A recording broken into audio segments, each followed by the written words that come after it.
ప్రజలకు సేవలు అందించి పదవీ విరమణ పొందడం ఆనందంగా ఉందని కర్నూలు ప్రభుత్వ ఆసుపత్రి డిప్యూటీ సూపరింటెండెంట్ మరియు యూరాలజీ విభాగ్యపతి డాక్టర్ పి సీతారామయ్య కర్నూలులో తెలిపారు.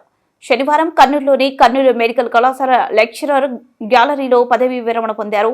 ఈ కార్యక్రమానికి కర్నూలు ప్రభుత్వ ఆసుపత్రి సూపరింటెండెంట్, కర్నూలు మెడికల్ కళాశాల ప్రిన్సిపల్ చిట్టి నరసింహ, డాక్టర్లు పెద్ద సంఖ్యలో హాజరై ఆయనకు పదవీ విరమణ శుభాకాంక్షలు తెలిపారు. అనంతరం వారి ప్రజలకు వారు చేసిన సేవలను కొనియాడారు. ఈ కార్యక్రమంలో పెద్ద ఎత్తున సిబ్బంది పాల్గొన్నారు.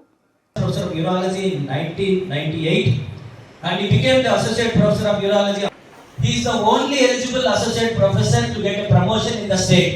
That is his commitment towards the government service. He became the professor of urology from December 2021 till to today, that is 31/5/2025 on his superannuation.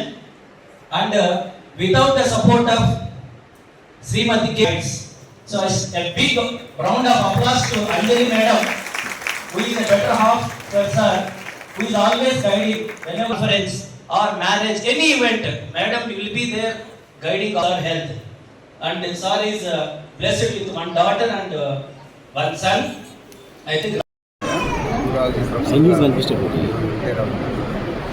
1998లో ఈ కాలేజీలో అసిస్టెంట్ ప్రొఫెసర్గా జాయిన్ అయ్యాను. అప్పటి నుంచి అసోసియేట్ ప్రొఫెసర్గా 4 సంవత్సరాలు వైజాగ్ ఆంధ్ర మెడికల్ కాలేజీకి వెళ్ళాను. తర్వాత ప్రొఫెసర్గా ఇక్కడ 2005 వచ్చి అక్కడి నుంచి వరకు ప్రొఫెసర్ యూరాలజీ డిపార్ట్మెంట్ డిప్యూటీ సూపరింటెండెంట్గా ఈరోజు సూపర్ యానిమేషన్ రిటైర్ అవుతుంది. మా డిపార్ట్మెంట్ 98 నుంచి ఇప్పటికీ చాలా అభివృద్ధి చెందింది.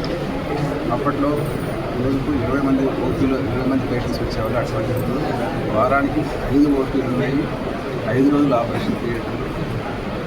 కాదు ఓపీకి 60-70 మంది ఉంటారు. హాస్పిటల్లో ఇన్పేషెంట్స్ కూడా చాలా ఎక్కువ మంది ఉంటారు. 60-40 మంది వరకు ఇన్పేషెంట్స్ ఉంటారు.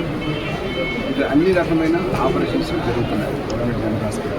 ప్రైవేట్ హాస్పిటల్లో కార్పొరేట్ హాస్పిటల్ రీతిగా దగ్గర అన్ని వస్తువులు గవర్నమెంట్ సహకారంతో గవర్నమెంట్ సహకారంతో ఇంతవరకు అన్ని ఏం ఎక్విప్మెంట్ బయట లేని హాస్పిటల్ లేని ఎక్విప్మెంట్ అంటూ లేదు. ఇక్కడ రోబోట్ ఒకటి తప్ప మిగతాది యూరాలజీ డిపార్ట్మెంట్ ఎటువంటి ప్రాబ్లమాటిక్ కేసు అయినా కానీ మనకు డీల్ చేసేంత ఫెసిలిటీస్ మనం సమకూర్చగలుగుతున్నాము. ఈరోజు ఎంసీహెచ్ సీట్స్ కూడా 2 సీట్స్ ఉన్నాయి. 2020 నుంచి 9 సీట్స్ ఇప్పటి వరకు 5 బ్యాచ్లు అయినారు. సో ఎంసీహెచ్ సీట్స్ ఉండడం వల్ల స్టూడెంట్స్ జూనియర్ డాక్టర్స్ ఉండడం వల్ల పేషెంట్స్ సౌకర్యంలో మంచి మెరుగైన సేవలు అందించగలుగుతారు. ఇక్కడ ఉన్న బయట ఎటువంటి కేసులు అయినా కానీ బయట కాంప్లికేషన్స్ కాంప్లికేటెడ్ కేసులు వాళ్ళు పూర్ పేషెంట్ ముఖ్యంగా మన గవర్నమెంట్ హాస్పిటల్ పూర్ పేషెంట్స్ బయట ఆరోగ్యశ్రీ ఉన్నా కానీ ఎక్స్ట్రా ఖర్చులు అయితే అటువంటి మన దగ్గరికి వచ్చినారంటే కదా గవర్నమెంట్ హాస్పిటల్ యూరాలజీ సంబంధించిన ఎటువంటి కేసులు అయినా కానీ ఏమి ఖర్చు లేకుండా ఫ్రీగా చేయడం జరుగుతుంది. సో అందరూ ముఖ్యంగా మేము లేకపోయినా కానీ మా తర్వాత ఉన్న జనరేషన్ జూనియర్ డాక్టర్ చాలా బాగున్నారు. అన్ని కేసెస్ కూడా మేనేజ్ చేయడం సత్తా వాళ్ళకి పోస్ట్ గ్రాడ్యుయేట్ సీట్స్ ఉన్నారు. ఇవన్నీ ఉండడం వల్ల చాలా పేషెంట్స్ సౌకర్యంగా ఏమైనా ప్రాబ్లమ్ వచ్చినట్టు ప్రైవేట్ హాస్పిటల్ కంటే నేను గవర్నమెంట్ హాస్పిటల్లో బాగున్నాయి సదుపాయాలు చెప్పాలి. ఎందుకంటే ప్రైవేట్ హాస్పిటల్ పడితే నేను ఆపరేషన్ చేస్తే వెంటనే నేను చూడలేదు. ఇక్కడ అలా కాదు. 6 మంది జూనియర్ డాక్టర్స్ ఉంటారు. ఏ టైంలో రైట్ ఏ టైంలో వెళ్ళినా కానీ ఏ కాంప్లికేషన్స్ వెంటనే అందులో నేను ఎప్పుడు చెప్తుంటాను ప్రైవేట్ కంటే గవర్నమెంట్ హాస్పిటల్ ఖచ్చితంగా చెప్తాను. సర్వీసెస్ బాగుంటాయి. లేదంటే మన అపోహ గవర్నమెంట్ హాస్పిటల్ అలా కాదు. ఎస్పెషల్లీ మా డిపార్ట్మెంట్ పేషెంట్సే అందరూ ఎంత పాజిటివ్గా ఉంటారంటే సో డైలీ గవర్నమెంట్కి కానీ అందరికీ నేను చాలా థ్యాంక్స్ చెప్తున్నాను. రిటైర్ అవ్వడం చాలా సంతోషకరంగా ఉంది. హాస్పిటల్లో చిన్న స్టేజ్ నుంచి అంటే ఏం లేని డిపార్ట్మెంట్లో ఇప్పుడు ఈ స్టేజ్లో super speciality courses MCh courses start చేసి 6 మంది పీజీస్ ఉంటారు, 6 మంది ప్రొఫెసర్ అసోసియేట్ ప్రొఫెసర్ అందరూ ఉన్నారు.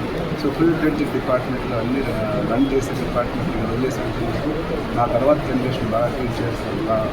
ఎక్స్పీరియన్స్ డాక్టర్స్ వాళ్ళు అన్నీ చేయడం సంతోషంతో నేను పదవి విరమణ చేస్తున్నాను. ధన్యవాదాలు.